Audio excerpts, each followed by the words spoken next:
Programme है पंडित और आज हम डिस्कस करने जा रहे हैं कि ज़मानत कैसे करवाई जा सकती है। और जब से हमारे लीडर्स ज़मानतों के पीछे भागना शुरू हुए हैं, ज़मानत का इशू ज़्यादा हाईलाइट होना शुरू हो गया है। और आज हमने इसको डिस्कस करने के लिए हमारे इस प्रोग्राम पंडित में कायदे-ए-आज़म लॉ कॉलेज के प्रिंसिपल हैं, सुप्रीम कोर्ट के अटर्नी हैं, नफ़ीर मलिक साहब। मलिक साहब, बहुत शुक्रिया आपके टाइम का। ये ज़मानत होती क्या है? हम सब लोग बड़े क्यूरियस हैं और इसकी जो एक जनरल एक कॉनोटेशन है और जो लीगल साइड है, दोनों को डिस्कस करने के लिए आज हमने आपको तकलीफ़ दी। ये बताएं कि ज़मानत क्या है और इसका प्रोसीजर क्या है। आपने जो नया ट्रेंड शुरू किया है और हॉट इश्यूज़ को जो कि पब्लिक के लिए वैसे भी यूज़फुल होते हैं, मैं वाकई अप्रिशिएट करना चाह रहा हूँ। I will be very brief. जी। और इन दिनों में तो ज़मानत आम आदमी जो है, क्योंकि लीडर्स हमारे सारे के सारे जो हैं सब या ज़मानतों पे हैं या ज़मानतों की तलाश में हैं। बेसिकली जब भी मुकदमा या कोई भी फौजदारी केस हो जाता है तो उसका तफ्तीश होने में, उसका केस चलने में, जिसको हम अपनी ज़बान में ट्रायल कहते हैं, वो तो साल, 2 साल, 2.5 साल लग जाते हैं। अब स्कीम लॉ की कुछ इस तरह से है कि जब तक ट्रायल या मुकदमा ना चले उस वक़्त तक हर मुल्ज़म जो है वो कानून की नज़र में बेगुनाह तस्वर होता है। ठीक हो गया।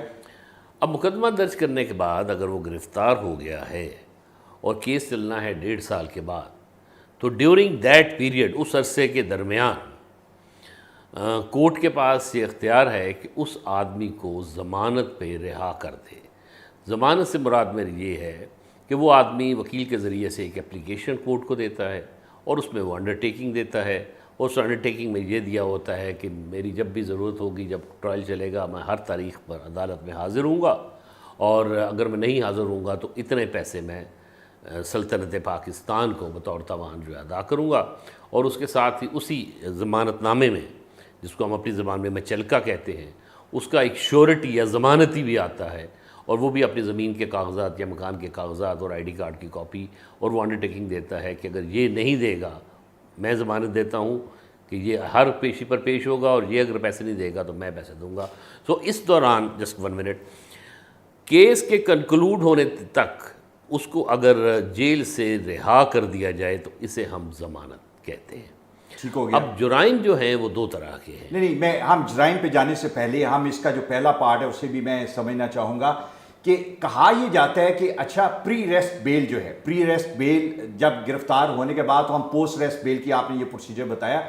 बेशुमार लोगों की ख्वाहिश होती है कि जब उन पर मुकदमा दर्ज हो गया, क्रिमिनल केस उनके खिलाफ रजिस्टर हो गया, तो वो प्री अरेस्ट बेल जो है वो करवाएं, और उसमें ट्रांजिटरी बेल भी आती है दरमियान में। इन दोनों को भी एलेबोरेट कर। जी, बड़ा अच्छा क्वेश्चन है अल्मास। एक प्रोविजन है ज़ाब्ता फौजदारी की, जिसको the code of criminal procedure कहते हैं। उसका रेलेवेंट जो लॉ है वो सेक्शन 498 498 है। उसके तहत सेशन कोर्ट को, नॉट मजिस्ट्रेट, सेशन कोर्ट या हाई कोर्ट को इख्तियार है कि अगर FIR दर्ज हो जाए लेकिन गिरफ्तारी अभी नहीं, और वो मुल्ज़म अदालत में अप्रोच करके अदालत को ये यकीन दिलाए कि ये जो मुकदमा दर्ज हुआ है ये बदनीयती की बिना पर है, मेलाफाइडी है, मैं बेगुनाह हूँ, तो अदालत स्टेट को या सरकारी वकील को नोटिस देती है। पहली तारीख पर उसको कच्ची ज़मानत, अबूरी ज़मानत 8 या 10 दिन की मिल जाती है। उसके बाद दोनों वकला की बहस होती है, या तो वो ज़मानत कन्फर्म हो जाती है, इसका मतलब है कि अब उसको अरेस्ट नहीं किया जाएगा जब तक कि उसका केस कंक्लूड नहीं हो जाता, या वो खारिज हो जाती है तो फिर वो अरेस्ट हो जाता है। सो ज़मानत क़ब्ल अज़ गिरफ़्तारी से मुराद हुई कि FIR दर्ज होने के बाद, अरेस्ट होने से पहले कोर्ट ऑफ सेशन या हाई कोर्ट के पास ये इख्तियार या जो रिस्ट्रिक्शन है कि किसी भी मुल्ज़म को वो ज़मानत क़ब्ल अज़ गिरफ़्तारी ग्रांट कर दे। अगर उसकी ज़मानत जो है उसको कंफर्म कर लिया जाता है तो उसका स्टेटस वही हो जाता है जो पोस्ट अरेस्ट में उसकी ज़मानत का स्टेटस जी है? बिल्कुल। राइट। अच्छा, मुझे ये समझाएं कि ये ज़मानत के लिए, जिस तरह आपने कहा कि ये एडिशनल सेशन जज हैं, सेशन जज हैं, हाई कोर्ट का एक का प्लेटफॉर्म अवेलेबल है, तो इनिशियली जब पोस्ट अरेस्ट बेल के लिए आप जाते हैं तो कौन सा प्लेटफॉर्म आप यूज़ करते हैं? मैजिस्ट्रेट के पास जाते हैं? ज़मानत का बाद अज़ गिरफ़्तारी की बात कर रहे हैं? जी, बाद अज़ गिरफ़्तारी की बात। ओके। ये जुर्म की नोयत के ऊपर होगा کہ اگر تو کسی جرم کی مقدمہ اس کا جو ہے وہ مجسٹریٹ صاحب کی کورٹ میں چلنا ہے، فار ایگزامپل تھیفٹ ہے، چوری، تو اس کی ضمانت بعد از گرفتاری بھی مجسٹریٹ کی عدالت میں ہوگی.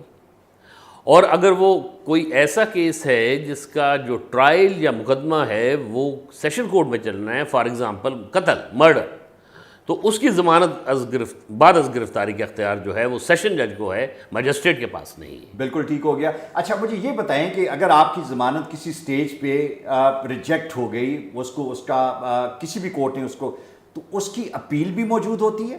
اپیل ہم اس کو ٹیکنیکلی نہیں کہہ سکتے الماس، اپیل ہوتی ہے فائنل حکم کے خلاف. اوکے. لیکن اگر مجسٹریٹ نے ضمانت ریجیکٹ کر دی تو اس کے بعد ہم کورٹ آف سیشن میں چلے جاتے ہیں کہ مجسٹریٹ کا فیصلہ غلط ہے، اور اگر ہم کنونس کر پائیں وہاں سے ضمانت ہو جاتی ہے. کورٹ آف سیشن نے بھی اگر ضمانت ریجیکٹ کر دی ہے تو پھر ہائی کورٹ موجود ہے، ہائی کورٹ ایپیلیٹ کورٹ جو ہے وہ موجود ہے.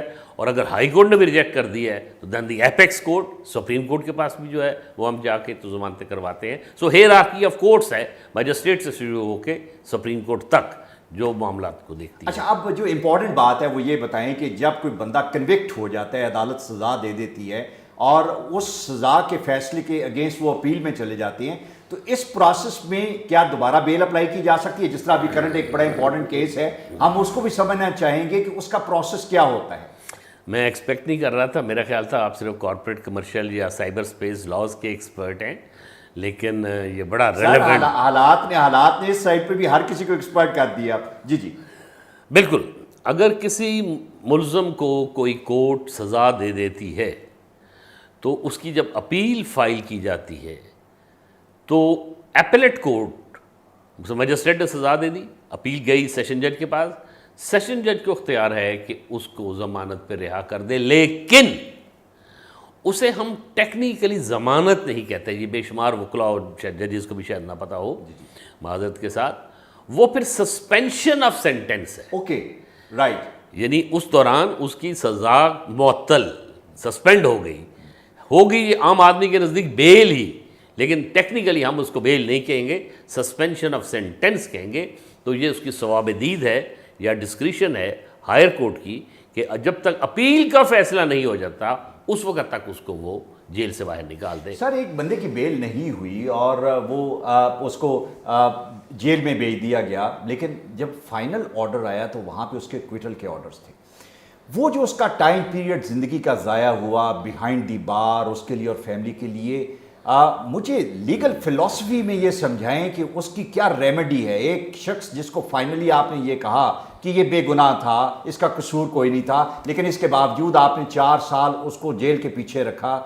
I mean, what a horrible the face for the family and for that person is. بالکل آپ ٹھیک کہہ رہے ہیں. اس سوال کا کوئی جواب دنیا کے کسی جیورسٹ، دنیا کے کسی لائر اور دنیا کے کسی جج کے پاس نہیں ہے. مجھے یاد آ رہا ہے بہت پرانی محمد علی کی کوئی مووی تھی جس میں وہ ایک ڈائلاگ بولتے ہیں کہ جج صاحب لوٹا دیجئے میری زندگی کے 14 سال جو میں نے جیل میں گزارے ہیں. ہاں اگر وہ بے گناہ ہو گیا ہے، ایکوٹل ہو گئی ہے، بری ہو گئی ہے، تو اس کے پاس جو ریمیڈی یا داد رسی وہ صرف یہی ہے کہ وہ جو مدعی ہے ان کے خلاف اور وہ جو گواہان ہیں جنہوں نے جھوٹی شہادتیں دی ہیں ان کے خلاف وہ دیوانی عدالت میں جا کے ہرجانے یا ڈیمیجز کا کیس جو ہے وہ فائل کر سکتا. Sir thank you very much.